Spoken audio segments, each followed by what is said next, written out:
নমস্কার, আমি জ্যোতিষী শারদিয়া শাস্ত্রী। আমি আজকে আপনাদেরকে বলবো রাশি বা লগ্ন অনুযায়ী আপনারা রুদ্রাক্ষ ধারণ করতে পারেন, কমুখী রুদ্রাক্ষ ধারণ করতে পারেন, সেটা নিয়ে একটু বলবো। সেটা হচ্ছে মেষ রাশি বা মেষ লগ্ন যারা আছেন তারা 1 বা 14 মুখী রুদ্রাক্ষ ধারণ করতে পারেন। বৃষ রাশি বা বৃষ লগ্ন যারা আছেন তারা 2 মুখী, 6 মুখী, 13 মুখী বা 10 মুখী রুদ্রাক্ষ আপনারা ধারণ করতে পারেন। হয়তো একটু খরচাটা বেশি পড়বে, সব রুদ্রাক্ষের দাম তো সমান না, তো একটু খরচাটা বেশি পড়তে পারে। আমি বলবো ধারণ করুন, খুব ভালো রেজাল্ট আপনারা পাবেন। তৃতীয় নম্বর হচ্ছে মিথুন রাশি বা মিথুন লগ্ন। মিথুন রাশি মিথুন লগ্ন হচ্ছে 1 মুখী রুদ্রাক্ষ, 3 মুখী, 4 মুখী ও 11 মুখী রুদ্রাক্ষ ধারণ করুন আপনারা। এই মুখী রুদ্রাক্ষগুলো যে কোনো একটা ধারণ করবেন। এই 1 মুখীও করতে পারেন, 3 মুখীও করতে পারেন, 4 মুখীও করতে পারেন। একসঙ্গে যে আমি এতগুলো বলছি বলে যে সবগুলোই ধারণ করতে হবে তার কোনো মানে নেই। যে কোনো একটা করতে পারেন, সেটা আপনাদের জন্য শুভ হবে।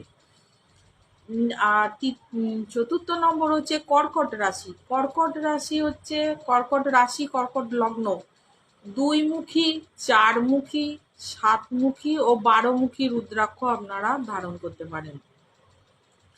সিংহ রাশি বা সিংহ লগ্ন 5 মুখী, 12 মুখী, 14 মুখী ও 11 মুখী রুদ্রাক্ষ আপনারা ধারণ করতে পারেন।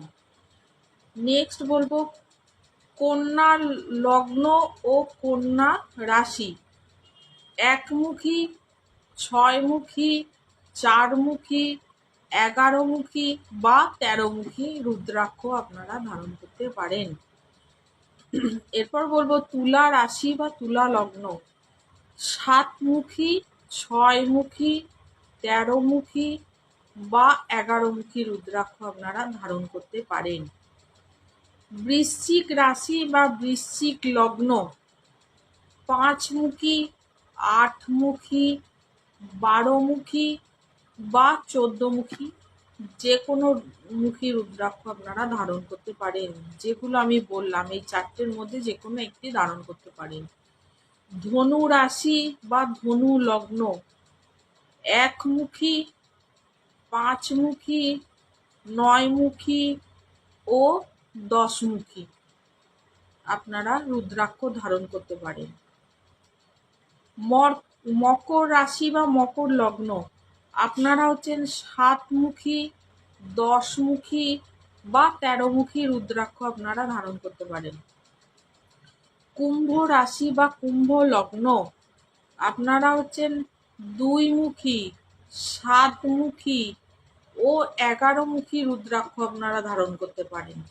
আমি যে রুদ্রাক্ষগুলো বলছি এতগুলো মুখ প্রত্যেকটা ধারণ করতে হবে তার কোনো মানে নেই। আপনারা যে কোনো একটা মুখ ধারণ করতে পারেন। কোন মুখটা ধারণ করতে পারেন, কোন কোন রাশি, কোন কোন লগ্ন, আমি সেইটা বলছি। এরপর হলো মীন রাশি। মীন রাশি বা মীন লগ্ন আপনারা হচ্ছেন 1 মুখী, 5 মুখী, 10 মুখী বা 12 মুখী রুদ্রাক্ষ আপনারা ধারণ করতে পারেন। রুদ্রাক্ষ ধারণ করুন, অতি ভালো ফল আপনারা পাবেন। কারণ রুদ্রাক্ষ হচ্ছে বাবা মহাদেবের। আমি আপনাদেরকে দেখাই, আমার গলাতেও আছে, না বললে হয়তো আপনারা বুঝতে পারবেন না। এই দেখুন, দেখতে পাচ্ছেন? এটা আমার গুরুদেবের আশ্রম থেকে নিয়ে আসা। আমাদের আশ্রমে এটা আমাদের গুরুদেবের আদেশ, পড়তেই হবে সবাইকে। আমাদের লাল সুতো দিয়ে পড়তে হয়, যেহেতু আমার চেনের সঙ্গে দেওয়া আছে বলে সুতো দেওয়া আছে। তা অতি অবশ্যই আমি বলবো আপনারা রুদ্রাক্ষ পড়ুন। আমিও ফল ভালো পেয়েছি, আপনারাও পাবেন। আমাদের তো নিয়মেই আছে গুরুদেবের যে পক্ষে রুদ্রাক্ষ ধারণ করতে হবে। আর কত কত মুখী করতে পারেন আপনারা সেটা আপনাদেরকে জানিয়ে দিলাম আমি। করুন, ভালো রেজাল্ট আপনারা পাবেন। আর যারা আমার সঙ্গে যোগাযোগ করতে চাইছেন অতি অবশ্যই যোগাযোগ করতে পারেন। যারা জন্মছক বিচার করাতে চান তারাও বিচার করাতে পারেন। যাদের বাংলা মাস জানা আছে, বাংলা ডেটটা জানা আছে, বাংলা বারটা জানা আছে, অথচ আপনারা ইংলিশের সাল জানেন না, আপনাদের জানতে ইচ্ছা করছে, তারাও আমার সঙ্গে যোগাযোগ করতে পারে। যদি পুষ্টি প্রচার করাতে চান তাহলে পিডিএফ ফাইলের মধ্যে যদি নিতে চান আপনারা সেই স্বরূপ আমার সঙ্গে যোগাযোগ করতে পারেন। আজ এখানে এই পর্যন্ত। নমস্কার।